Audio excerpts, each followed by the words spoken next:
ನಾವು ಸಂಕಲ್ಪ ಗೀತೆ ಅನ್ನೋ ಪದ್ಯವನ್ನ ಪರೀಕ್ಷಾ ದೃಷ್ಟಿಯಿಂದ ಏನ್ ಮಾಡ್ಬೋದು, ಹೇಗೆ ಓದ್ಕೋಬಹುದು ಅಂತ ಅನ್ನೋದನ್ನ ನೋಡೋಣ.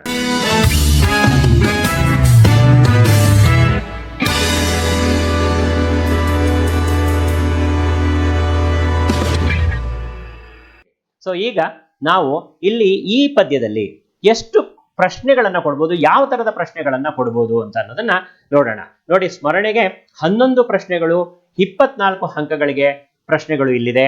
ಗ್ರಹಿಕೆಗೆ 16, 2 ಅಂಕದ ಪ್ರಶ್ನೆಗಳು 16 ಇರುತ್ತೆ. ಅಭಿವ್ಯಕ್ತಿ ಪ್ರಶ್ನೆಗಳು 10 ಇದೆ, ಅದರ 32 ಅಂಕಗಳದ್ದು. ಪ್ರಶಂಸೆ 4, 16 ಅಂಕಗಳದ್ದು ಇಲ್ಲಿ ನಾವು ನೋಡಬಹುದು. ವಸ್ತುನಿಷ್ಠ 20 ಪ್ರಶ್ನೆಗಳು, 20 ಅಂಕಗಳದ್ದು. ಕಿರು ಉತ್ತರ 1 ಅಂಕದ ಪ್ರಶ್ನೆಗಳದ್ದು 9 ಅಂಕಗಳದ್ದು. ಕಿರು ಉತ್ತರ 2. ಇಲ್ಲೂ ಸಹ 2 ಅಂಕಗಳಿಗಿರುತ್ತೆ. ಇದು 4 ಪ್ರಶ್ನೆಗಳು, 8 ಅಂಕಕ್ಕೆ ಪ್ರಶ್ನೆಗಳಿದೆ. ಇಲ್ಲಿ ದೀರ್ಘ ಉತ್ತರ ಅಂತಂದ್ರೆ ನೀವು 3-4 ವಾಕ್ಯಗಳಲ್ಲಿ ಬರೀತಕ್ಕಂತಹ ಉತ್ತರಗಳು. ಇಲ್ಲಿ ನೋಡಿ ಎಷ್ಟು ಪ್ರಶ್ನೆಗಳಿದೆ, 9 ಪ್ರಶ್ನೆ ಇದೆ, ಮತ್ತೆ 3 ಅಂಕಗಳು ಒಂದೊಂದಕ್ಕೆ ಅಂದ್ರೆ 27 ಅಂಕಗಳು. ಸೊ 3 ಅಂಕದ ಪ್ರಶ್ನೆಗಳಿವು ಆಗಿರುತ್ತೆ ಅಂತಕ್ಕಂಥದ್ದು. 5ನೇದಾಗಿ ದೀರ್ಘ ಉತ್ತರ, ಹೆಚ್ಚು ಪ್ಯಾರಾಗ್ರಾಫ್ ಬರೆಯುವಂಥದ್ದು ಎಷ್ಟಿರುತ್ತೆ, 7 ಪ್ರಶ್ನೆಗಳಿದೆ, 28 ಅಂಕಗಳಿಗೆ. ಒಟ್ಟು 92 ಅಂಕಗಳು, 49 ಪ್ರಶ್ನೆಗಳನ್ನ ನಾವೀಗ ನೋಡ್ತಾ ಹೋಗೋಣ ಒಂದೊಂದಾಗಿ. ಓಕೆ, ನೋಡಿ, ಈಗಾಗಲೇ ನೀವು ನಾಮಪದಗಳ ಬಗ್ಗೆ ತಿಳ್ಕೊಂಡಿದ್ದೀರಿ. ಇಲ್ಲಿ ನೋಡಿದ ತಕ್ಷಣ ನೀವು ಅದನ್ನ ಸರಿಯಾಗಿ ಕೇಳಿಸ್ಕೊಂಡಿದ್ರೆ ನೀವು ಈ ಪ್ರಶ್ನೆಗಳಿಗೆ ಉತ್ತರವನ್ನ ಸುಲಭವಾಗಿ ಬರೆಯಬಹುದು. ಪೂಜಾರಿ ಪದ ಈ ವ್ಯಾಕರಣಾಂಶಕ್ಕೆ ಸೇರಿದೆ. ಈ ಕೆಳಗಿನ ಯಾವ ವ್ಯಾಕರಣಾಂಶಕ್ಕೆ ಪೂಜಾರಿ ಅನ್ನತಕ್ಕಂತಹ ಪದ ಸೇರಿದೆ? ನೋಡಿ, ಪೂಜಾರಿ ಅನ್ನೋದೇನು ಗೆಸ್ ಮಾಡ್ತಾ ಇದ್ದೀರಾ? ಸೊ ಉತ್ತರ ನೋಡೋಣವಾ? ಏನಿದೆ? ಅನ್ವರ್ತಕ ನಾಮ. ಈಗಾಗಲೇ ನೀವು ಅನ್ವರ್ತಕ ನಾಮ ಅಂದ್ರೆ ಏನು ಅಂತ ಈಗ ನಾನು ಹೇಳಿದ್ದಿದೆ ಕಾರಣಕ್ಕೋಸ್ಕರ ಅದನ್ನ ತಿಳ್ಕೊಂಡಿದ್ರೆ ನೀವು ಈ ಪ್ರಶ್ನೆಗಳಿಗೆ ಸುಲಭವಾಗಿ ಅಂಕಗಳನ್ನ ಪಡಿಬಹುದು. ಇದು 1 ಅಂಕದ ಪ್ರಶ್ನೆ ಆಗಿರುತ್ತೆ, ನೇರ ಪ್ರಶ್ನೆ ಆಗಿರುತ್ತೆ. ಇದು 1 ಸಲ ಬಂದಿದೆ, ಹಾಗಾಗಿ ನೀವು ಇದನ್ನ ಗಮನದಿಂದ ಅತಿ ಹೆಚ್ಚು ಗಮನದಿಂದ ಇದನ್ನ ನೋಡ್ಕೊಳ್ಳಿ. ಪೂಜಾರಿ ಪದ ಈ ವ್ಯಾಕರಣಾಂಶಕ್ಕೆ ಸೇರಿದೆ. ಯಾವುದಕ್ಕೆ? ಅದು ಅನ್ವರ್ಥ ನಾಮಕ್ಕೆ ಸೇರಿದೆ. ಸೊ ನಾವು 2ನೇ ಪ್ರಶ್ನೆಗೆ ಹೋಗೋಣ. ಇನಿತು ಪದ ನಾಮಪದದ ಈ ಪ್ರಕಾರಕ್ಕೆ ಸೇರಿದೆ. ನೋಡಿ, ನಿಮಗೆ ಗೊತ್ತಾಗತ್ತೆ ಅನ್ಕೋತೀನಿ. ಇದಕ್ಕೂ 1 ಅಂಕ ಇರುತ್ತೆ. ನೇರ ಪ್ರಶ್ನೆ, ಇದನ್ನು ಸಹ 1 ಸಲ ಬಂದಿದೆ. ನೋಡೋಣ, ಗುಣವಾಚಕ ಇದೆ, ಸಂಖ್ಯಾವಾಚಕ ಇದೆ, ಭಾವವಾಚಕ ಇದೆ, ಪರಿಣಾಮವಾಚಕ ಇದೆ. ನಿಮ್ಗೆ ಅರ್ಥ ಆಗಿದೆ ಅಂದ್ಕೊಳ್ತೀನಿ. ನಾನು ಮೊದಲೇ ಎಕ್ಸ್ಪ್ಲೈನ್ ಮಾಡಿದ್ದೀನಿ, ಇದನ್ನ ನಿಮ್ಗೆ ವಿವರಣೆ ಕೊಟ್ಟಿದ್ದೀನಿ. ಇನಿತು ಅಂದ್ರೆ ಇಷ್ಟು. ನೋಡೋಣ ಏನು ಅಂತ. ಪರಿಣಾಮವಾಚಕ, ಸಂಖ್ಯಾವಾಚಕ ಅಲ್ಲ, ಪರಿಣಾಮ ವಾಚಕ. ಸೊ ಉತ್ತರ ಬಂದು ಪರಿಣಾಮವಾಚಕ. ನೀವು ಇದನ್ನ ಗೆಸ್ ಮಾಡಿದ್ದೀರಾ ಅನ್ಕೋತೀನಿ. ಸೊ ಅರ್ಥ ಮಾಡ್ಕೊಂಡಿರೋರು ಗೆಸ್ ಮಾಡಿರ್ತೀರಿ, ಇಲ್ಲ ಅಂದ್ರೆ ತಡ್ಕಾಡ್ತಾ ಇರ್ತೀರಿ. ಸೊ ಈಗ ಮುಂದಿನ ಪ್ರಶ್ನೆಗೆ ಹೋಗೋಣ. ನೋಡಿ, ಇಲ್ಲಿ ಆತ್ಮಾರ್ಥಕ ಸರ್ವನಾಮಕ್ಕೆ ಉದಾಹರಣೆಯ ಪದ. ಆತ್ಮಾರ್ಥಕ ಅರ್ಥ ಆಗತ್ತೆ ನಿಮಗೆ? ತನ್ನಲ್ಲಿಯೇ. ನೋಡೋಣ, 1 ಅಂಕದ ಪ್ರಶ್ನೆ. ಇದು ನೇರ ಪ್ರಶ್ನೆ, 1 ಸಲ ಬಂದಿದೆ. ತನ್ನ, ಏನು, ಅಲ್ಲಿ, ಯಾರು. ನೋಡೋಣ ಏನು ಅಂತ ಹೇಳಿ ಉತ್ತರನ ಎಲ್ಲ ಗೆಸ್ ಮಾಡಿ. ತನ್ನ ಅಲ್ವಾ? ಸೊ ಈಗ ಮುಂದಿನ ಪ್ರಶ್ನೆಗೆ ಹೋಗೋಣ. ರೂಢನಾಮವಲ್ಲದ ಪದವಿದು. ಇದರಲ್ಲಿ ಯಾವುದು ಒಂದು ರೂಢಿನಾಮ ಅಲ್ಲ, ರೂಢನಾಮ ಅಲ್ಲ. ಈಗ ರೂಢನಾಮ ಅಂದ್ರೆ ಏನು ಅಂತ ನಮಗೆ ಗೊತ್ತಿದೆ. ಅಂದ್ರೆ ಅದಕ್ಕೆ ಸಂಬಂಧಪಟ್ಟ ಪದ ಯಾವುದು? ಇಲ್ಲೇನ್ ಹೇಳ್ತದೆ? ಅದು ಅಲ್ಲದೆ ಇರೋ ಪದ ಯಾವುದಿಲ್ಲಿ? ನೋಡಿ, ಇಲ್ಲಿ ನದಿ ಇದೆ, ಪರ್ವತ ಇದೆ, ಊರು ಇದೆ, ಸಹದೇವ ಇದೆ. ಇದರಲ್ಲಿ ಯಾವುದು ರೂಢನಾಮ ಅಲ್ಲ? ಇದು ಸಹ 1 ಅಂಕದ ಪ್ರಶ್ನೆ, 1 ಸಲ ಕೇಳಿದ್ದಾರೆ. ನೇರ ಪ್ರಶ್ನೆ ಆಗಿರುತ್ತೆ. ನೋಡೋಣ ಇದ್ರ ಉತ್ತರನ. ಸಹದೇವ. ಏನು ಸಹದೇವ ಅಂತಕ್ಕಂಥದ್ದು? ಇದು ಹೆಸರು. ಸಹದೇವ ಅನ್ನೋದೇನಿದು? ನಾಮಪದ, ಹೆಸರಾಗತ್ತೆ. ಸೊ ಇದೊಂದು ಏನಲ್ಲ, ರೂಢನಾಮ ಅಲ್ಲ. ಸೊ ಮುಂದಿನ ಪ್ರಶ್ನೆಗೆ ನಾವು ಹೋಗೋಣ. ಅಂಕಿತ ನಾಮಕ್ಕೆ ಉದಾಹರಣೆಯಾದ ಪದ ಇದು. ಇದು ನೇರ ಪ್ರಶ್ನೆ, 1 ಅಂಕದ್ದು, 1 ಸಲ ಇದು ಬಂದಿದೆ. ಅಂಕಿತ ನಾಮಕ್ಕೆ ಉದಾಹರಣೆಯಾಗಿರ್ತಕ್ಕಂಥ ಪದ ಯಾವುದು? ಮನುಷ್ಯ, ದೇಶ, ಕಮಲಾಕ್ಷ, ವಿದ್ವಾಂಸ. ಗೆಸ್ ಮಾಡಿ. ಸೊ ಎಲ್ಲ ಗೆಸ್ ಮಾಡ್ತಾ ಇದ್ದೀರಾ? You are right. ಅದಕ್ಕೆ ಉತ್ತರ ಕಮಲಾಕ್ಷ. ಸೊ ಅಂಕಿತ ನಾಮಕ್ಕೆ ಹೆಸರು ಕಮಲಾಕ್ಷ. ಓಕೆ, ಮುಂದೆ ಇದು ಸಹ 1 ಅಂಕದ್ದೇ ಪ್ರಶ್ನೆ, ನೇರ ಪ್ರಶ್ನೆ. ಇದನ್ನ 1 ಸಲ ಕೇಳಿದ್ದಾರೆ. ಮುಂದಿನ ಪ್ರಶ್ನೆಗೆ ಹೋಗೋಣ. ಅನ್ವರ್ಥನಾಮ ಪದವಿದು. ಇದು ಅನ್ವರ್ಥನಾಮವಂತೆ. ಯಾವುದು? ಮನುಷ್ಯನ, ದೇಶನ, ಕಮಲಾಕ್ಷ, ವಿದ್ವಾಂಸ. ಇದು ಸಹ ನೋಡಿ 1 ಅಂಕದ ಪ್ರಶ್ನೆ, ನೇರ ಪ್ರಶ್ನೆ, 1 ಸಲ ಬಂದಿದೆ. ಇಲ್ಲಿ ಯಾವುದು ನೋಡೋಣ ಇದಕ್ಕೆ ಉತ್ತರ ಗೆಸ್ ಮಾಡಿ. ಗೆಸ್ ಮಾಡ್ತಾ ಇದ್ದೀರಲ್ವಾ? Yes, you are right. ವಿದ್ವಾಂಸ. ವಿದ್ವಾಂಸ ಅಂತಕ್ಕಂಥದ್ದು. ಸೊ ಇದಕ್ಕೆ ಉತ್ತರ ಆಗಿದೆ. ಸೊ ಮುಂದಿನ ಪ್ರಶ್ನೆ, ಗುಣವಾಚಕ ಪದಕ್ಕೆ ಸೇರಿದ ಪದವಿದು. ಯಾವುದು ಗುಣವನ್ನು ಸೂಚಿಸುತ್ತದೆ? ನಾನು ಆಗ್ಲೇ ಹೇಳಿದ್ದೀನಿ ಗುಣವಾಚಕ ಅಂತ ಅಂದ್ರೆ ಏನು ಅಂತ. ಇದು 1 ಅಂಕದ ಪ್ರಶ್ನೆ, ನೇರ ಪ್ರಶ್ನೆ, ಒಂದ್ಸಲ ಬಂದಿದೆ. ಸೊ ಇಲ್ಲಿ ಹಳತು, 80, 30, ತೆಂಕಣ ಒಂದು ವಸ್ತುವಿನ ಗುಣವನ್ನ ಸೂಚಿಸುವ ಪದ. ಯಾವುದು ಉತ್ತರ ಸರಿಯಾದದ್ದು? ಸೊ ಹೇಳಿ. ಹಳತು, ಹಳೆಯದು ಅಂತಕ್ಕಂಥದ್ದು. ಹೌದಲ್ವಾ? ಹಳತು. ನೀವು ಬರಿಬೇಕಾದ್ರೆ ಹೆಸರು ಉತ್ತರದ ಜೊತೆನಲ್ಲಿ ಅದರ ಸಂಖ್ಯೆ ಏನಿರುತ್ತೆ, ಎ ಇರುತ್ತೆ, ಬಿ ಇರುತ್ತೆ, ಸಿ ಇರುತ್ತೆ, ಡಿ ಇರುತ್ತೆ, ಅಥವಾ ಬ ಕ ಏನ್ ಕೊಟ್ಟಿರ್ತಾರೋ ಅದ್ರ ಮುಂದೆಗಡೆ ಅದನ್ನ ಸೇರಿಸಿ ಬರೀಬೇಕು. ನಾವು ಮಾಡ್ತಾ ಇರೋದು ರಿವಿಷನ್ ಕ್ಲಾಸು, ಪಾಠ ಅಲ್ಲ ಅಂತ ಅನ್ನೋದು ಗೊತ್ತಿರಲಿ. ನಾವಿವಾಗ ಪರೀಕ್ಷೆ ದೃಷ್ಟಿನಲ್ಲಿ ಓದ್ತಾ ಇದ್ದೀವಿ, ನಾವೀಗೆಲ್ಲ ತಿಳ್ಕೊಂಡ್ಬಿಟ್ಟಿದೀವಿ, ಈಗ ರಿವಿಷನ್ ಮಾಡ್ತಾ ಇದ್ದೀವಿ ನಾವು. ಅರ್ಥ ಆಯ್ತಾ? ಸೊ ಹಾಗಾಗಿ ಇಲ್ಲಿ ಇದೆಲ್ಲ ಅಂಶಗಳನ್ನ ನೀವು ಗಮನದಲ್ಲಿ ಇಟ್ಕೋಬೇಕು. ಹಳತು ಅಂತಕ್ಕಂಥದ್ದು. ಮುಂದಿನ ಪ್ರಶ್ನೆ, ಪರಿಣಾಮವಾಚಕಕ್ಕೆ ಉದಾಹರಣೆಯ ಪದವಿದು. ಯಾವುದು ಇದು ಪರಿಣಾಮವಾಚಕ? ನೋಡೋಣ. ಇದು ಸಹ 1 ಅಂಕದ ಪ್ರಶ್ನೆ, ನೇರ ಪ್ರಶ್ನೆನೆ, ಒಂದ್ಸಲ ಬಂದಿದೆ. ನೋಡೋಣ ಯಾವುದು ಪರಿಣಾಮವಾಚಕಕ್ಕೆ ಉದಾಹರಣೆ. ಅನಿತು, 80, 30, ತೆಂಕಣ. ನೋಡೋಣ ಯಾವುದು? ಅನಿತು. ಸೊ ಸರಿ, ನೀವು ಸಹ ಉತ್ತರವನ್ನ ಗೆಸ್ ಮಾಡಿದ್ದೀರಾ ಅಂತ ಅಂದ್ಕೊಂತೀನಿ. ಸೊ ಮುಂದಿನ ಪ್ರಶ್ನೆಗೆ ಹೋಗೋಣ. ಏನದು ಮುಂದಿನ ಪ್ರಶ್ನೆ? ತುಸು ಪದದಲ್ಲಿರುವ ವ್ಯಾಕರಣಾಂಶ. ತುಸು, ತುಸು ನೋಡಿ, ಗೊತ್ತಾಗ್ಬಿಡತ್ತಲ್ವಾ? ತುಸು ಯಾವುದು? ಪರಿಣಾಮವಾಚಕವಾ, ಗುಣವಾಚಕವಾ, ದಿಗ್ವಾಚಕವಾ, ಸಂಖ್ಯಾವಾಚಕವಾ? ನೇರ ಪ್ರಶ್ನೆ, 1 ಅಂಕದ್ದು, ಒಂದ್ಸಲ ಬಂದಿದೆ. ನೋಡಿ ಉತ್ತರ ಏನು ಅಂತ. ಪರಿಣಾಮವಾಚಕ. ಸೊ ಮುಂದಿನ ಪ್ರಶ್ನೆಗೆ ಹೋಗೋಣ. ಏನದು ಮುಂದಿನ ಪ್ರಶ್ನೆ? ವ್ಯಾಪಾರಿ ಪದವು ನಾಮಪದದ ಈ ಗುಂಪಿಗೆ ಸೇರಿದೆ. ನಾವು ಉದಾಹರಣೆಯಲ್ಲೂ ಸಹ ಈ ವ್ಯಾಪಾರಿ ಅನ್ನೋ ಪದ ಬಂತು. ಸೊ ಅಂದಾಗ ನಿಮಗೆ ಚೆನ್ನಾಗಿ ಅರ್ಥ ಆಗಿದೆ. ವ್ಯಾಪಾರಿ ಯಾವ ನಾಮಪದದ ಗುಂಪಿಗೆ ಸೇರಿದೆ, ಯಾವ ನಾಮಪದಕ್ಕೆ ಸೇರಿದೆ? ಭಾವನಾಮ, ರೂಢನಾಮ, ಅನ್ವರ್ಥನಾಮ, ಅಂಕಿತನಾಮ. ಯಾವುದು? ಗೆಸ್ ಮಾಡಿ. ಇದು 1 ಅಂಕದ ಪ್ರಶ್ನೆ, ಡೈರೆಕ್ಟ್ ಪ್ರಶ್ನೆ, ಮತ್ತೆ ನೇರ ಪ್ರಶ್ನೆ ಇದು, ಮತ್ತೆ ಇದು ಒಂದ್ಸಲ ಬಂದಿದೆ. ಇದ್ರ ಉತ್ತರವನ್ನ ನೋಡೋಣವಾ? ಎಲ್ಲ ಗೆಸ್ ಮಾಡಿದಿರಲ್ವಾ? Okay, you are right. ಅನ್ವರ್ಥಕ ನಾಮ. ಸೊ ಅರ್ಥ ಆಯ್ತು ಅಂದ್ಕೋತೀನಿ. ಈಗ ಮುಂದಿನ ಪ್ರಶ್ನೆಗೆ ಹೋಗೋಣ. ಈ ಮಲ್ಟಿಪಲ್ ಚಾಯ್ಸ್ ಕ್ವಶನ್ ಆದ್ಮೇಲೆ ನಿಮಗೆ ಕೆಳಗಿನವುಗಳಲ್ಲಿ ಮೊದಲೆರಡು ಪದಗಳಿಗಿರುವ ಸಂಬಂಧದಂತೆ 3ನೆಯ ಪಾದಕ್ಕೆ ಸರಿಹೊಂದುವ ಸಂಬಂಧಿ ಪದವನ್ನ ಬರೆಯಿರಿ. ಸಂಬಂಧಿ ಪದಗಳನ್ನ ಬರೆಯಿರಿ. ಈಗ 2 ಪದ ಕೊಟ್ಟಿರ್ತಾರೆ, 3ನೇ ಪದನು ಕೊಟ್ಟಿರ್ತಾರೆ. ಮೊದಲನೇ ಪದಕ್ಕೆ 2ನೇ ಪದ ಅರ್ಥ ಆಗಿರುತ್ತೆ, ಅದರ ಅರ್ಥ ಅದಾಗಿರುತ್ತೆ. ಸೊ 3ನೇ ಪದ ಇರುತ್ತೆ, ಅದಕ್ಕೆ ಅದೇ ತರದ ಅರ್ಥವನ್ನ ನಾವು ಹುಡುಕಿ ಬರೀಬೇಕು. ಇವೆಲ್ಲವೂ ಸಹ 1 ಅಂಕದ ಪ್ರಶ್ನೆಗಳೇ ಆಗಿರ್ತವೆ.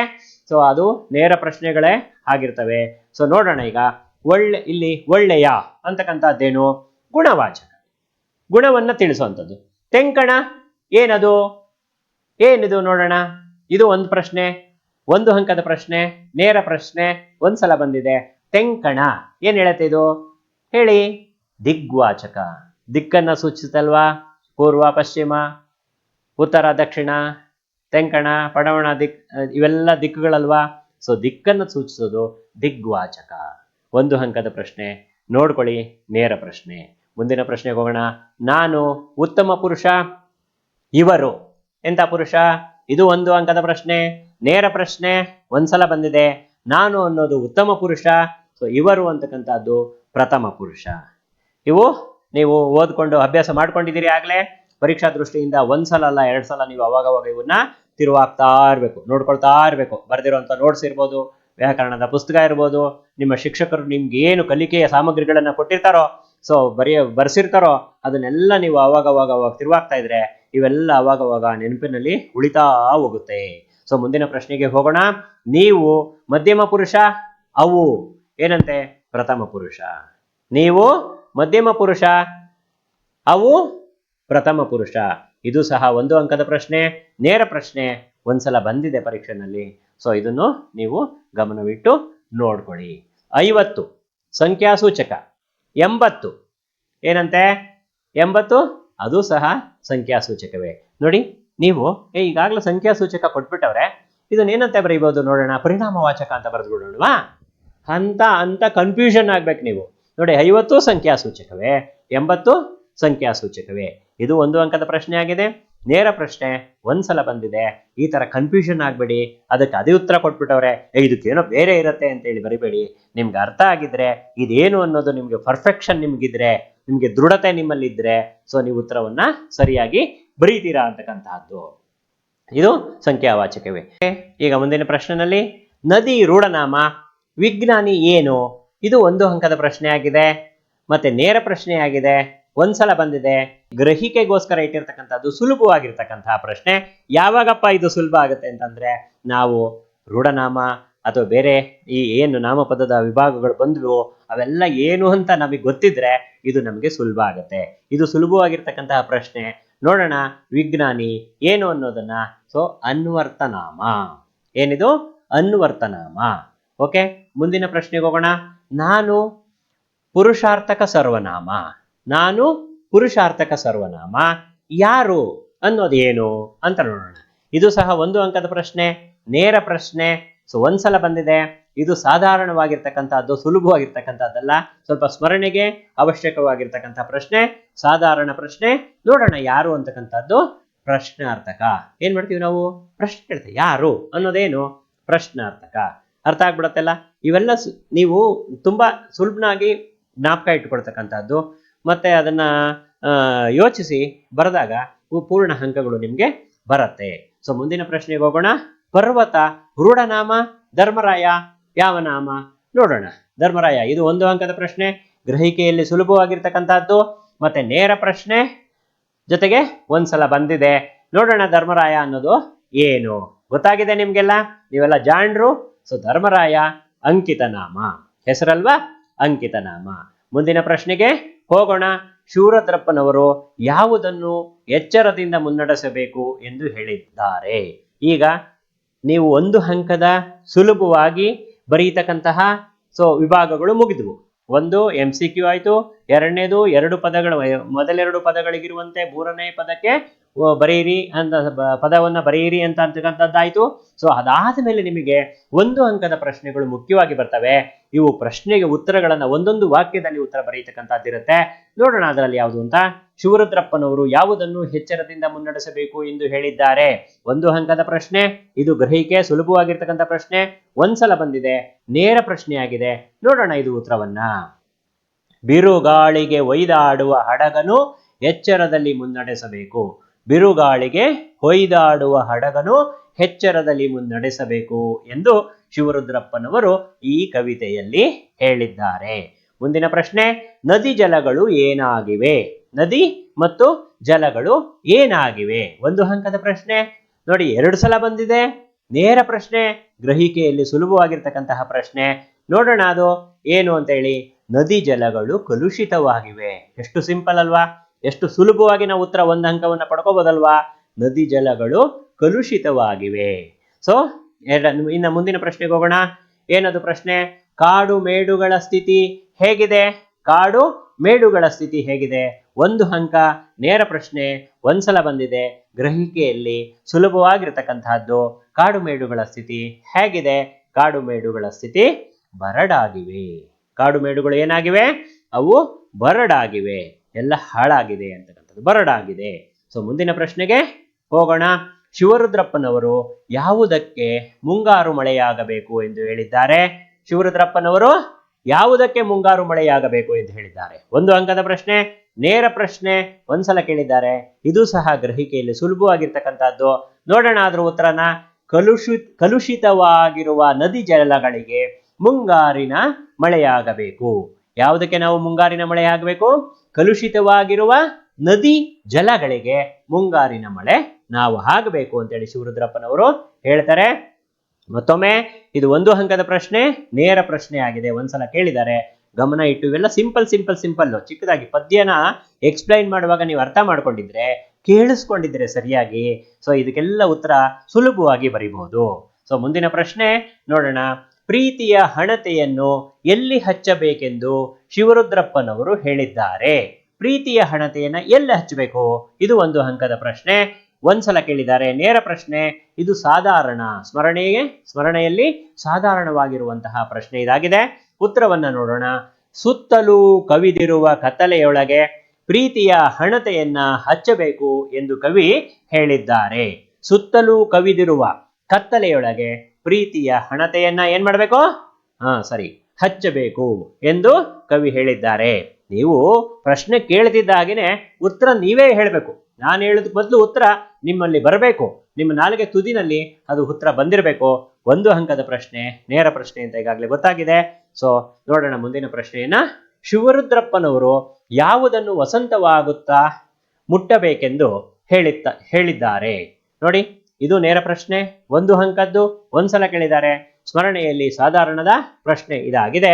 ನೋಡೋಣ, ಯಾವುದು ವಸಂತವಾಗುತ್ತಾ ಮುಟ್ಟಬೇಕು ಅಂತೇಳಿ ಶಿವರುದ್ರಪ್ಪನವರು ಹೇಳಿದ್ದಾರೆ.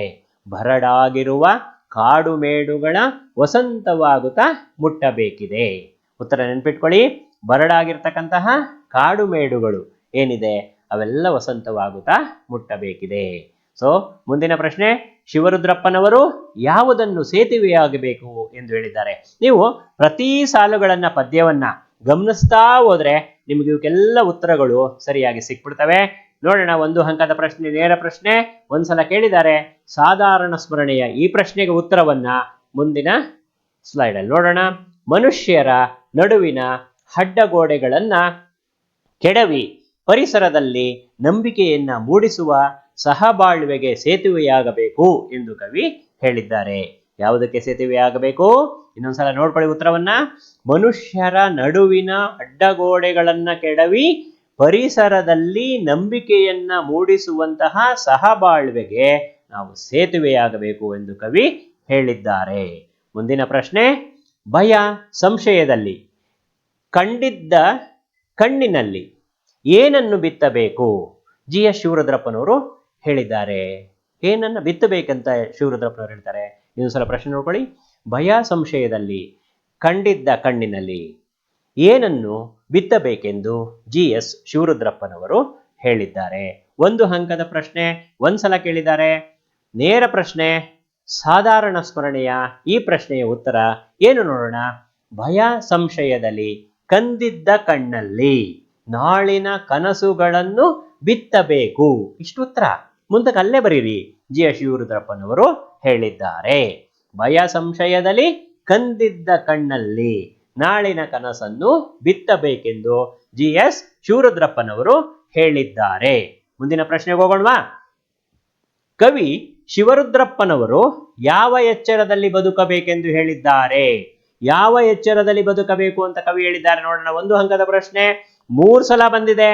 1 ಸಲ ಇದು ನೇರ, 3 ಸಲ ಬಂದಿದೆ ನೇರ ಪ್ರಶ್ನೆ. ಸಾಧಾರಣ ಸ್ಮರಣೆಯ ಈ ಪ್ರಶ್ನೆಗೆ ಉತ್ತರ ನೋಡಿ. 3 ಸಲ ಬಂದಿರೋದ್ರಿಂದ ನಿಮ್ಮ ಗಮನ ಇದ್ರ ಕಡೆ ಹೆಚ್ಚಿರಬೇಕು. ಚೆನ್ನಾಗಿ ಅರ್ಥ ಮಾಡಿಕೊಂಡು ಓದ್ಕೊಂಡಿರ್ಬೇಕು. ನೋಡಿ ಏನಂತೆ, ಮತಗಳೆಲ್ಲವೂ ಪಥಗಳು ಎನ್ನುವ ಎಚ್ಚರದೊಳು ಬದುಕಬೇಕಿದೆ. ಎಷ್ಟು ಸುಲಭ ಇದೆ ನೋಡಿ. 3 ಸಲ ಕೇಳ್ತಾರೆ. ಸಮಾಜಕ್ಕೆ ಬೇಕಾಗಿರ್ತಕ್ಕಂಥ ಅಂಶ ಅದು ನಿಮಗೆ ಗೊತ್ತಿರಲಿ ಅಂತ ಅದನ್ನ ಪದೇ ಪದೇ ಪ್ರಶ್ನೆಯನ್ನ ಕೇಳಿದ್ದಾರೆ.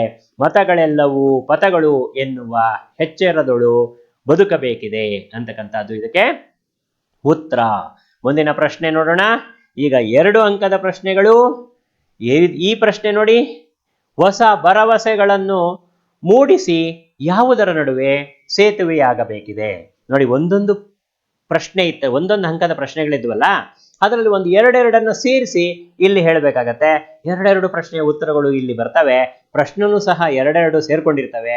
ಅದನ್ನ ಅರ್ಥ ಮಾಡ್ಕೊಂಡವರು ನಿಜವಾಗ್ಲೂ ಇದು ಸುಲಭವಾಗಿ ಪ್ರಶ್ನೆಗೆ ಉತ್ತರಗಳನ್ನ ಬರೀತಾರೆ. 2 ಅಂಕದ ಪ್ರಶ್ನೆ 2 ಸಲ ಕೇಳಿದ್ದಾರೆ. ನೇರ ಪ್ರಶ್ನೆ, ಗ್ರಹಿಕೆಯಲ್ಲಿ ಸಾಧಾರಣವಾಗಿರ್ತಕ್ಕಂಥದ್ದು. ಹೊಸ ಭರವಸೆಗಳನ್ನು ಮೂಡಿಸಿ ಯಾವುದರ ನಡುವೆ ಸೇತುವೆಯಾಗಬೇಕಿದೆ? ನೋಡಿ, ಭಾಷೆ, ಜಾತಿ, ಮತಧರ್ಮಗಳ ಭೇದ ಭಾವದಿಂದ ಮನುಜರ ನಡುವೆ ಅಡ್ಡಗೋಡೆಗಳು ನಿರ್ಮಾಣವಾಗಿವೆ. ಸ್ನೇಹ, ಪ್ರೀತಿ, ನಂಬಿಕೆಯ ಮೂಲಕ ಮನುಜರ ನಡುವಿನ ಅಡ್ಡಗೋಡೆಗಳನ್ನ ಕೆಡವಬೇಕು. ಸೊ ಬದುಕಿನಲ್ಲಿ ಹೊಸ ಭರವಸೆಗಳನ್ನ ಮೂಡಿಸಿ ಮನುಜರ ನಡುವೆ ಸೇತುವೆಯಾಗಬೇಕಿದೆ ಎಂದು ಕವಿ ಹೇಳಿದ್ದಾರೆ. ಅರ್ಥ ಆಯ್ತಲ್ವಾ ಇದಕ್ಕೆ ಉತ್ತರ? ಸೊ ನೀವು ಒಂದ್ಸಲ ಓದ್ಕೊಳ್ಳಿ, ಇದನ್ನ ಬರೆಯೋದನ್ನ ಅಭ್ಯಾಸ ಮಾಡ್ಕೊಳ್ಳಿ. 2 ಸಲ ಕೇಳಿದ್ದಾರೆ. ಸೊ ಇಂಪಾರ್ಟೆಂಟ್ ಪ್ರಶ್ನೆ ಆಗಿರುತ್ತೆ. ಹಡಗನ್ನು ಯಾವುದರ ಬೆಳಕಿನಲ್ಲಿ ಮುನ್ನಡೆಸಬೇಕು? ಕವಿ ಹೇಳಿದ್ದಾರೆ. ನೋಡೋಣ, 2 ಅಂಕದ ಪ್ರಶ್ನೆ, ಒಂದ್ಸಲ ಕೇಳಿದ್ದಾರೆ. ನೇರ ಪ್ರಶ್ನೆ, ಗ್ರಹಿಕೆಯಲ್ಲಿ ಸುಲಭವಾಗಿರ್ತಕ್ಕಂತಹ ಪ್ರಶ್ನೆ ಇದಾಗಿದೆ. ನಮ್ಮ ಬದುಕಿನ ಸುತ್ತಮುತ್ತಲೂ ಕವಿದಿರುವ ಕತ್ತಲೆಯನ್ನ ಕಳೆಯಲು ಪ್ರೀತಿ ಎಂಬ ಹಣತೆಯನ್ನ ಹಚ್ಚಬೇಕು. ಅದ್ರ ಜೊತೆಗೆ ಸಂಸಾರ ಸಾಗರದಲ್ಲಿ ಬಿರುಗಾಳಿಗೆ ಸಿಲುಕಿ ಹೊಯ್ದಾಡುತ್ತಿರುವ ಬದುಕೆಂಬ ಹಡಗನ್ನು ಅತ್ಯಂತ ಎಚ್ಚರದಿಂದ ಜ್ಞಾನದೀವಿಗೆಯ ಮೂಲಕ ಬದುಕೆಂಬ ಹಡಗನ್ನ ಮುನ್ನಡೆಸಬೇಕಿದೆ. ನೋಡಿ ಉತ್ತರನ ಇನ್ನೊಂದ್ಸಲ ನೋಡ್ಕೊಳ್ಳಿ. ನಮ್ಮ ಬದುಕಿನ ಸುತ್ತಮುತ್ತಲೂ ಕವಿದಿರುವ ಕತ್ತಲೆಯನ್ನ ಕಳೆಯಲು ಪ್ರೀತಿ ಎಂಬ ಹಣತೆಯನ್ನ ಹಚ್ಚಬೇಕು, ಹಾಗೂ ಸಂಸಾರ ಸಾಗರದಲ್ಲಿ ಬಿರುಗಾಳಿಗೆ ಸಿಲುಕಿ ಹೊಯ್ದಾಡುತ್ತಿರುವ ಬದುಕೆಂಬ ಹಡಗನ್ನ ಅತ್ಯಂತ ಎಚ್ಚರದಿಂದ ಜ್ಞಾನ ದೀವಿಗೆಯ ಮೂಲಕ ಮುನ್ನಡೆಸಬೇಕು. ಗೊತ್ತಾಯ್ತೇನು? ಬದುಕು ಅಂತಕ್ಕಂಥ ಹಡಗನ್ನ ಮುನ್ನಡೆಸಬೇಕು ಅನ್ನೋದು ಈ ಪ್ರಶ್ನೆಗೆ ಉತ್ತರ ಆಗಿದೆ. ಇಲ್ಲಿ 2 ಅಂಕಗಳ ಪ್ರಶ್ನೆ ಇದು ನೇರ ಪ್ರಶ್ನೆನೆ. ನೋಡ್ಕೊಳ್ಳಿ, ಮುಂದಿನ ಪ್ರಶ್ನೆಗೆ ಈಗ ಹೋಗೋಣ. ಶಿವರುದ್ರಪ್ಪನವರು ನಾಳಿನ ಕನಸುಗಳನ್ನು ಬಿತ್ತಬೇಕಾದರೆ ನಾವು ಹೇಗೆ ಬದುಕಬೇಕೆಂದು ಹೇಳಿದ್ದಾರೆ? 2 ಅಂಕದ ಪ್ರಶ್ನೆ, ನೇರ ಪ್ರಶ್ನೆ, ಒಂದ್ಸಲ ಬಂದಿದೆ. ಗ್ರಹಿಕೆಯಲ್ಲಿ ಸಾಧಾರಣವಾಗಿರುವಂತಹ ಪ್ರಶ್ನೆ. ನೋಡೋಣ, ಇದು ಎಲ್ಲ ಮತಧರ್ಮಗಳು ಒಂದೊಂದು ಮಾರ್ಗಗಳಾಗಿದ್ದು ಎಲ್ಲ ಮತಗಳನ್ನು ಪುರಸ್ಕರಿಸುವ ಎಚ್ಚರಿಕೆಯಲ್ಲಿ ನಾವು ಬದುಕಬೇಕು. ಪರಸ್ಪರರಲ್ಲಿ ಮೂಡಿರುವ ಭಯ ಮತ್ತು ಸಂಶಯಗಳಿಂದ ಮಸುಕಾಗಿರುವ ಮನದ ಕಣ್ಣುಗಳಲ್ಲಿ ಭವಿಷ್ಯದ ಕನಸನ್ನ ಬಿತ್ತುತ್ತಾ ಬದುಕು ನಡೆಸಬೇಕು ಅಂತಕ್ಕಂಥದ್ದು ಇದರ ಉತ್ತರ. ನೋಡಿ, ಎಲ್ಲಾ ಮತಧರ್ಮಗಳಲ್ಲೂ ಒಂದೊಂದು ಮಾರ್ಗಗಳಾಗಿದ್ದು ಎಲ್ಲಾ ಮತಗಳನ್ನು ಪುರಸ್ಕರಿಸುವ ಎಚ್ಚರಿಕೆಯಲ್ಲಿ ನಾವು ಬದುಕಬೇಕು. ಮುಂದೆ, ಪರಸ್ಪರರಲ್ಲಿ ಮೂಡಿರುವ ಭಯ ಮತ್ತು ಸಂಶಯಗಳಿಂದ ಮುಸುಕಾಗಿರುವ ಮನದ ಕಣ್ಣಿನಲ್ಲಿ ಭವಿಷ್ಯದ ಕನಸನ್ನ ಬಿತ್ತುತ್ತಾ ಬದುಕು ನಡೆಸಬೇಕು ಅಂತಕ್ಕಂಥದ್ದು ಈ ಪ್ರಶ್ನೆಗೆ ಉತ್ತರ. 2 ಅಂಕದ ಪ್ರಶ್ನೆ, ಒಂದ್ಸಲ ಬಂದಿದೆ, ಇದು ನೋಡ್ಕೊಳ್ಳಿ. ಮುಂದಿನ ಪ್ರಶ್ನೆಗೆ ಹೋಗೋಣ. ಕಾಡು ಮೇಡುಗಳಿಗೆ ಹೇಗೆ ಮುಟ್ಟಬೇಕಾಗಿದೆ ಎಂಬುದು ಶಿವರುದ್ರಪ್ಪನವರ ಅಭಿಪ್ರಾಯ. ನೋಡೋಣ, ಇಲ್ಲಿ ಕಾಡು ಮೇಡುಗಳಿಗೆ ಹೇಗೆ ಮುಟ್ಟಬೇಕಾಗಿದೆ ಅಂತಕ್ಕಂಥದ್ದು ಶಿವರುದ್ರಪ್ಪನವರ ಅಭಿಪ್ರಾಯ ಆಗಿದೆ ಅಂತಕ್ಕಂಥದ್ದನ್ನ ನೋಡೋಣ. ಸೊ ಇದು 2 ಅಂಕದ ಪ್ರಶ್ನೆ, ಒಂದ್ಸಲ ಬಂದಿದೆ. ನೇರ ಪ್ರಶ್ನೆ, ಗ್ರಹಿಕೆಯಲ್ಲಿ ಸಾಧಾರಣ ಪ್ರಶ್ನೆ ಆಗಿದೆ. ಋತುಗಳ ರಾಜನಾದ ವಸಂತನು ಬರಡಾಗಿರುವ ಕಾಡುಗಳು ಹಚ್ಚ ಹಸಿರಿನಿಂದ ಕಂಗೊಳಿಸುವಂತೆ ಮುಟ್ಟಬೇಕಿದೆ. ವಸಂತನ ಆಗಮನದಿಂದ ಬರಡಾಗಿರುವ ಕಾಡಿನಲ್ಲಿ ಮರ ಗಿಡಗಳು ಚಿಗುರಿ ಪ್ರಕೃತಿಗೆ ನವ ಚೈತನ್ಯ ಮೂಡಬೇಕಿದೆ.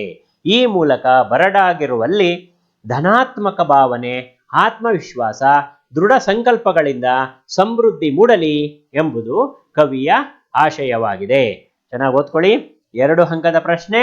ಸೊ ಇನ್ನೊಂದ್ಸಲ ಬೇಕಾದ್ರೆ ನೋಡಿ ಉತ್ತರವನ್ನ. ಪ್ರಶ್ನೆ ನಿಮಗೆ ಗೊತ್ತಾಗಿದೆ. ಕಾಡು ಮೇಡುಗಳಿಗೆ ಹೇಗೆ ಮುಟ್ಟಬೇಕಾಗಿದೆ? ಶಿವರುದ್ರಪ್ಪನವರ ಅಭಿಪ್ರಾಯ ಏನು? ಋತುಗಳ ರಾಜನಾದ ವಸಂತನು ಬರಡಾಗಿರುವ ಕಾಡುಗಳು ಹಚ್ಚ ಹಸುರಿನಿಂದ ಕಂಗೊಳಿಸುವಂತೆ ಮುಟ್ಟಬೇಕಿದೆ. ವಸಂತನ ಆಗಮನದಿಂದ ಬರಡಾಗಿರುವ ಕಾಡಿನಲ್ಲಿ ಮರ ಗಿಡಗಳು ಚಿಗುರಿ ಪ್ರಕೃತಿಗೆ ನವ ಚೈತನ್ಯ ಮೂಡಬೇಕಿದೆ. ಆ ಮೂಲಕ ಬರಡಾಗಿರುವಲ್ಲಿ ಧನಾತ್ಮಕ ಭಾವನೆ, ಆತ್ಮವಿಶ್ವಾಸ, ದೃಢ ಸಂಕಲ್ಪಗಳಿಂದ ಸಮೃದ್ಧಿ ಮೂಡಲಿ ಎಂಬುದು ಕವಿಯ ಆಶಯವಾಗಿದೆ. ಸೊ ಮುಂದಿನ ಪ್ರಶ್ನೆಗೆ ಹೋಗೋಣ. ಕವಿ ಜನ್ಮಸ್ಥಳ, ಕಾಲ, ಕೃತಿ ಮತ್ತು ಬಿರುದು ಪ್ರಶಸ್ತಿಗಳನ್ನ ಕುರಿತು ಬರೆಯಿರಿ. ನಾನು ಮೊದಲೇ ಹೇಳಿದ್ದೆ, ಇದನ್ನ ಎಕ್ಸ್ಪ್ಲೈನ್ ಮಾಡಬೇಕಾದ್ರೆ ಪಾಠದ ಮೊದಲಲ್ಲಿ ಶಿವರುದ್ರಪ್ಪನವ್ರ ಬಗ್ಗೆ ನಾನು ಈಗಾಗಲೇ ಹೇಳಿದ್ದೀನಿ. ನೋಡಿ, ಕವಿಯ ಹೆಸರು ಶಿವರುದ್ರಪ್ಪ, ಜನ್ಮಸ್ಥಳ ಕವಿಯ ಹೆಸರು ಶಿವರುದ್ರಪ್ಪನವರು. ಇವರ ಜನ್ಮಸ್ಥಳ ಶಿವಮೊಗ್ಗ ಜಿಲ್ಲೆಯ ಶಿಕಾರಿಪುರ. ಇವರ ಕಾಲ ಕ್ರಿಸ್ತಶಕ 1926. ಇವರು ಸಾಮಗಾನ, ಚಲುವು ಒಲವು, ದೇವಶಿಲ್ಪ, ದೀಪದ ಹೆಜ್ಜೆ, ಅನಾವರಣ, ವಿಮರ್ಶೆಯ ಪೂರ್ವ ಪಶ್ಚಿಮ, ಮಾಸ್ಕೋತಲ್ಲಿ 22 ದಿನಗಳು, ಸೌಂದರ್ಯ ಸಮೀಕ್ಷೆ ಮೊದಲಾದ ಕೃತಿಗಳನ್ನು ರಚಿಸಿದ್ದಾರೆ. ಇವರಿಗೆ ಕೇಂದ್ರ ಸಾಹಿತ್ಯ ಅಕಾಡೆಮಿ ಪ್ರಶಸ್ತಿ, ನಾಡೋಜ ಪುರಸ್ಕಾರ, ರಾಷ್ಟ್ರಕವಿ ಬಿರುದು, ಪಂಪ ಪ್ರಶಸ್ತಿಗಳು ಬಂದಿದೆ. ಸೊ ಇದಿಷ್ಟು ಕವಿ ಕೃತಿ ಪರಿಚಯದ ಬಗ್ಗೆ. ಎಲ್ಲ ಪಾಠದ ಕವಿ ಕೃತಿ ಪರಿಚಯನ ಒಂದು 4-5 ಪೇಜಲ್ಲಿ ಬರೆದು ಜೇಬಲ್ಲಿ ಇಟ್ಕೊಂಡು ತಿರುಗ್ತಾ ಇರಬೇಕು. ಎಲ್ಲಿ ಸಮಯ ಬರುತ್ತೆ ಒಂದ್ಸಲ ಹಿಂಗೆ ನೋಡ್ಕೋಬೇಕು, ಯಾವ ಕವಿಯ ಕಾಲ ಯಾವುದು. ಕವಿ ಏನ್ ಬರೆದಿದ್ದಾರೆ, ಅವ್ರಿಗೆ ಬಂದಿರತ್ತ ಪ್ರಶಸ್ತಿಗಳೇ ಅದು, ಅವ್ರು ಎಲ್ಲಿ ಹುಟ್ಟಿದ್ರು, ಇಷ್ಟನ್ನು ನೋಡ್ಕೋತಾ ಇದ್ರೆ ನಿಮಗೆ ನೆನಪು ಚೆನ್ನಾಗಿರುತ್ತೆ. ನಾವು ಯಾವ ಸಂಕಲ್ಪ ಕೈಗೊಳ್ಳಬೇಕೆಂದು ಕವಿ ಶಿವರುದ್ರಪ್ಪನವರ ಆಶಯ. ನೋಡಿ, ಇಲ್ಲಿ 4 ಅಂಕದ ಪ್ರಶ್ನೆ ಇದು. 2 ಸಲ ಕೇಳಿದ್ದಾರೆ, ಆಯ್ತಾ. ನೇರ ಪ್ರಶ್ನೆ ಆಗಿದೆ, ಗ್ರಹಿಕೆನಲ್ಲೂ ಸಹ ಸಾಧಾರಣವಾಗಿರ್ತಕ್ಕಂಥ ಪ್ರಶ್ನೆ ಇದಾಗಿದೆ. ಈ ಪ್ರಶ್ನೆಗೆ ಎಷ್ಟಂಕ? 4 ಅಂಕ. ನೆನ್ಪಿಟ್ಕೊಳ್ಳಿ. ಈಗ ಉತ್ತರ ನೋಡಿ.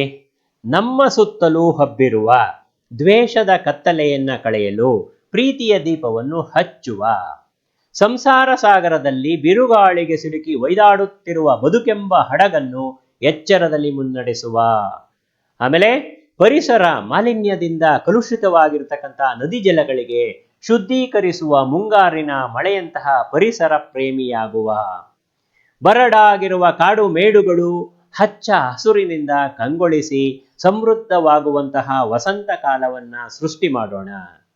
ಅತ್ಯಾಚಾರ, ಅನಾಚಾರ, ಭ್ರಷ್ಟಾಚಾರ, ಅಸ್ಪೃಶ್ಯತೆ, ಅಸಮಾನತೆಗಳಿಂದ ಅಧಪ್ಪತನಗೊಂಡಿರುವ ಸಮಾಜವನ್ನ ಹೊಸ ಭರವಸೆಗಳ ಮೂಲಕ ಮೇಲಕ್ಕೆತ್ತೋಣ.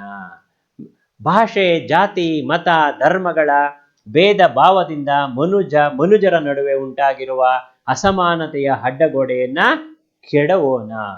ಕೆಡಹಿ, ಆಮೇಲೆ ಅಸಮಾನತೆಯ ಮನೋಭಾವನೆಯನ್ನ ಮೂಡಿಸುವ ಸೇತುವೆಯಾಗುವ, ಎಲ್ಲ ಮತಗಳು ಸಾಧನೆಯ ದಾರಿಗಳು ಎಂಬ ಎಚ್ಚರದಲ್ಲಿ ಬದುಕುವ, ಭಯ ಹಾಗೂ ಸಂಶಯಗಳಿಂದ ಮಸುಕಾದ ಕಣ್ಣುಗಳಲ್ಲಿ ಭವಿಷ್ಯದ ಹೊಂಗನಸು ಕಾಣುವಂತೆ ಮಾಡುವ ದೃಢ ಸಂಕಲ್ಪವನ್ನ ಕೈಗೊಳ್ಳಬೇಕು ಎಂಬುದು ಕವಿ GS ಶಿವರುದ್ರಪ್ಪ ಅವರ ಆಶಯವಾಗಿದೆ. ಅರ್ಥ ಮಾಡ್ಕೊಳ್ಳಿ. 2 ಅಂಕದ ಎಲ್ಲಾ ಪ್ರಶ್ನೆಗಳ ಉತ್ತರವನ್ನ ಒಟ್ಟಿಗೆ ಸೇರಿಸಿ ಬರೆದ್ರೆ ಕವಿಗಳ ಆಶಯ ಬರುತ್ತೆ. ಏನಪ್ಪ ಇಷ್ಟುದ್ದ ಓದ್ಕೋಬೇಕಾ ಅನ್ನುವಂತಹ ಕಷ್ಟ ಗೋಜಲಿಗೆ ಹೋಗ್ಬೇಡಿ. 2 ಅಂಕದ ಪ್ರಶ್ನೆಗಳನ್ನ ನೀವು ಓದಿ ಅರ್ಥೈಸಿಕೊಳ್ಳಿ, ಅಥವಾ 1 ಅಂಕದ ಪ್ರಶ್ನೆ ಎಲ್ಲವನ್ನೂ ಅರ್ಥೈಸಿಕೊಳ್ಳಿ. ಇದರ ಎಲ್ಲ ಉತ್ತರ ಇದರಲ್ಲಿ ಬರುತ್ತೆ. ನಿಮಗೆ ಇಡೀ ಕವನದ ಸಾರಾಂಶವೇ ಇದರಲ್ಲಿ ಇದೆ ಅಂತ ಅನ್ನೋದನ್ನ ನಿಮ್ಗೆ ಹೇಳ್ತಾ, ನಿಮಗೆ ಪರೀಕ್ಷೆಗೆ ಸುಲಭವಾಗಿ ಹೇಗೆ ನಾವು ಓದ್ಕೋಬೇಕು ಅನ್ನೋದನ್ನ ನಿಮಗೆ ಹೇಳ್ತಾ ಇದ್ದೀನಿ ಅಷ್ಟೇ. ಸಂಕಲ್ಪ ಮತ್ತು ಅನುಷ್ಠಾನ ಕುರಿತು ಕವಿ ಶಿವರುದ್ರಪ್ಪನವರ ಅಭಿಪ್ರಾಯ ನಿಮ್ಮ ಮಾತುಗಳಲ್ಲಿ ಬರೆಯಿರಿ. 2 ಸಲ ಕೇಳಿದ್ದಾರೆ. 4 ಅಂಕದ ಪ್ರಶ್ನೆ, ಗ್ರಹಿಕೆಯಲ್ಲಿ ಸಾಧಾರಣ, ನೇರ ಪ್ರಶ್ನೆ ಆಗಿರುತ್ತೆ. ತಿರುಗಿಸಿ ಮಿರುಗಿಸಿ ಏನು ನಿಮಗೆ ಕೊಡಲ್ಲ. ನೋಡಿ ಏನಂತೆ ಸಂಕಲ್ಪ ಮತ್ತು ಅನುಷ್ಠಾನವನ್ನು ಕುರಿತು ಶಿವರುದ್ರಪ್ಪನವರು ಏನ್ ಹೇಳ್ತಾರೆ.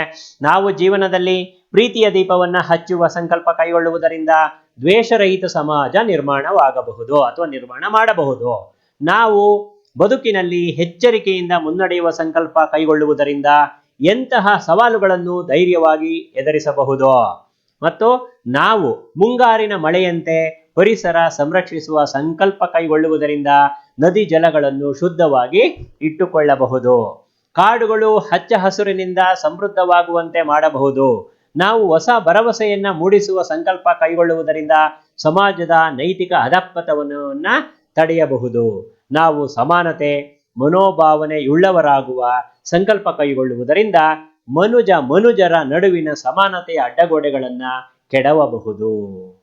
ಸೊ ಎಲ್ಲ ಮತಗಳು ಸಾಧನೆಯ ದಾರಿಗಳು ಎಂಬ ಎಚ್ಚರದಲ್ಲಿ ಬದುಕುವ ಸಂಕಲ್ಪವನ್ನ ಮಾಡಬೇಕು.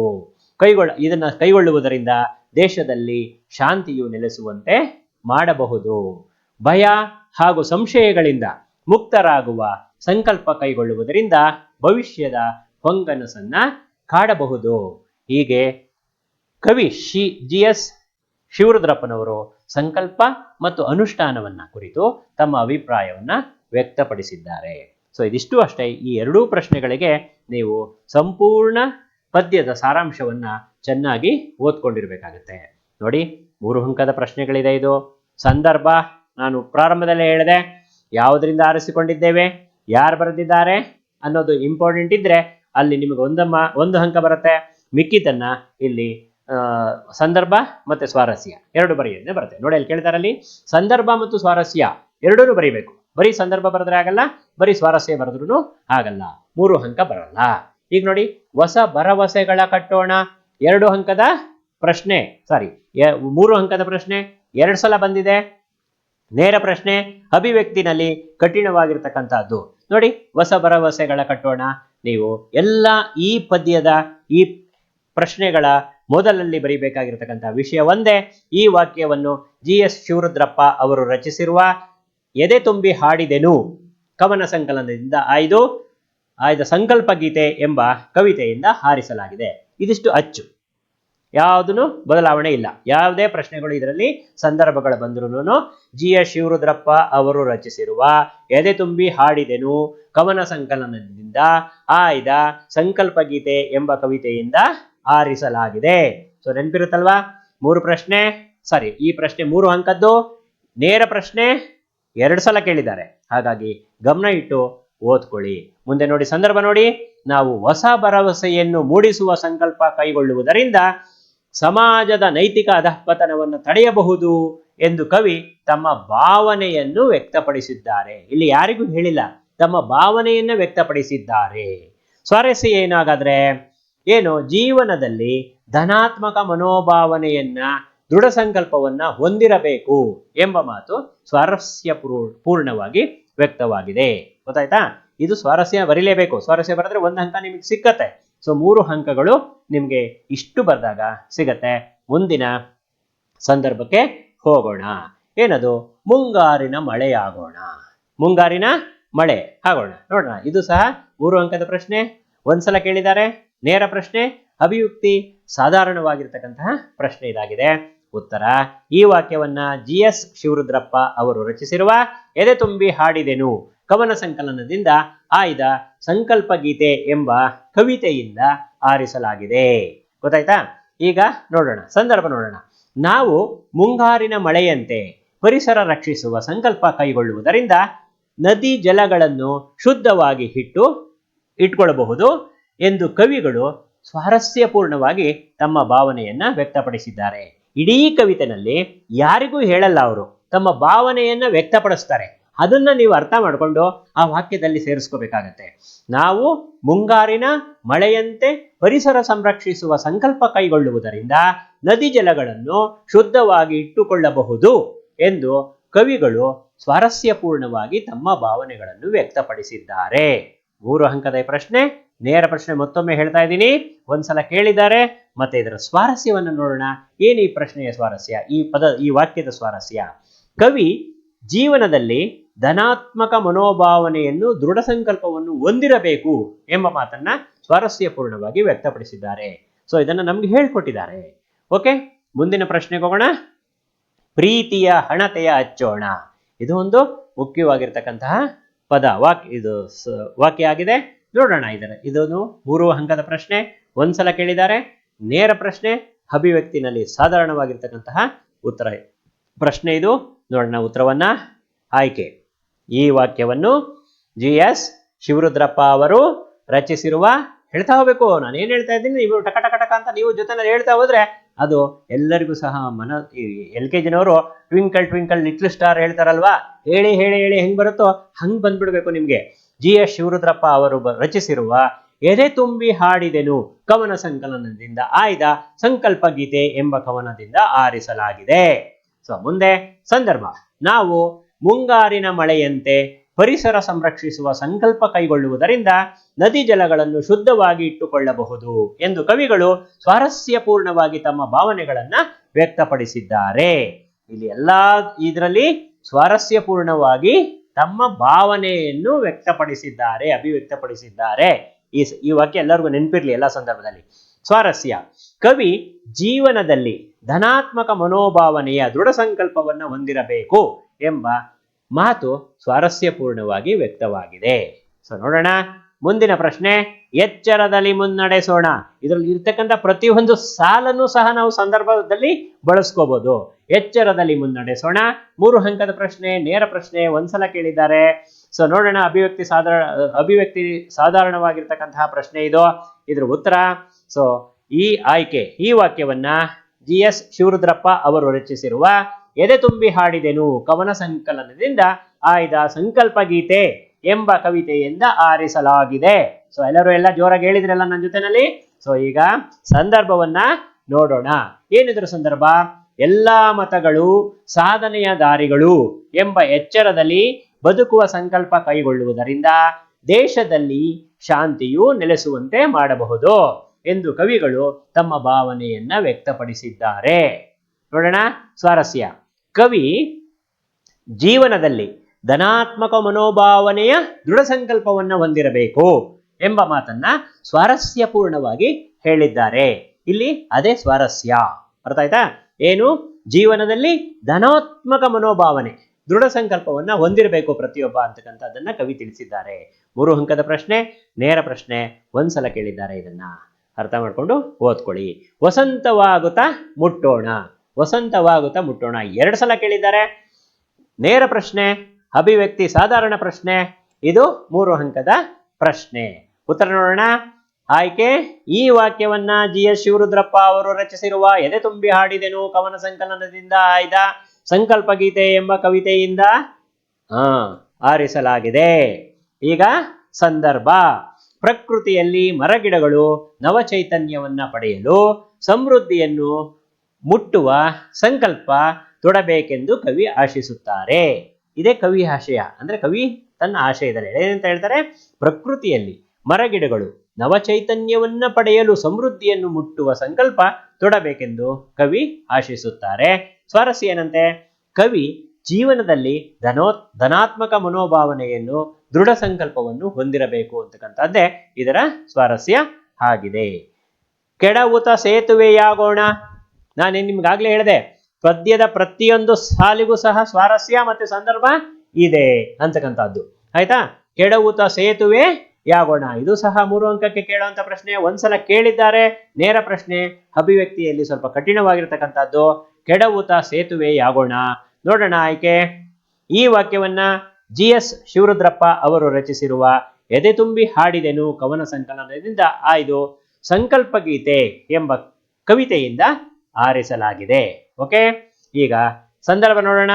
ಮನುಜರ ನಡುವಿನ ಅಡ್ಡ ಗೋಡೆಗಳನ್ನ ಕೆಡವಿ ಪರಸ್ಪರದಲ್ಲಿ ನಂಬಿಕೆ ಮೂಡಿಸುವ ಸಹಬಾಳ್ವೆಗೆ ಸೇತುವೆಯಾಗುವ ಸಂಕಲ್ಪ ತೊಡಬೇಕೆಂದು ಕವಿ ಆಶಿಸುತ್ತಾರೆ. ಎಲ್ಲರೂ ಪ್ರೀತಿ ವಿಶ್ವಾಸದಿಂದ ಬದುಕಬೇಕು ಎಂದು ಹೇಳಿದ್ದಾರೆ. ಸ್ವಾರಸ್ಯ ನೋಡೋಣ.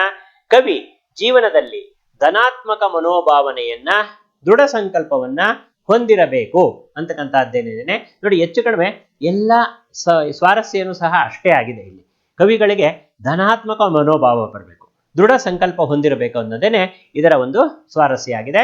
3 ಅಂಕದ ಪ್ರಶ್ನೆ, ಒಂದ್ಸಲ ಕೇಳಿದ್ದಾರೆ. ನೇರ ಪ್ರಶ್ನೆ ಇದು. ಸೊ ಉತ್ತರ ನೋಡಿದ್ದಾಯ್ತು. ಈಗ ಮುಂದಿನ ಪ್ರಶ್ನೆಗೆ ಹೋಗೋಣ. ನಾಳಿನ ಕನಸನು ಬಿತ್ತೋಣ. ನಾಳಿನ ಕನಸನು ಬಿತ್ತೋಣ 3 ಅಂಕದ್ದೇ. ಒಂದ್ಸಲ ಕೇಳಿದ್ದಾರೆ. ನೇರ ಪ್ರಶ್ನೆ, ಅಭಿವ್ಯಕ್ತಿನಲ್ಲಿ ಕಠಿಣ ಪ್ರಶ್ನೆ. ನೋಡೋಣ ಇದು ಉತ್ತರ.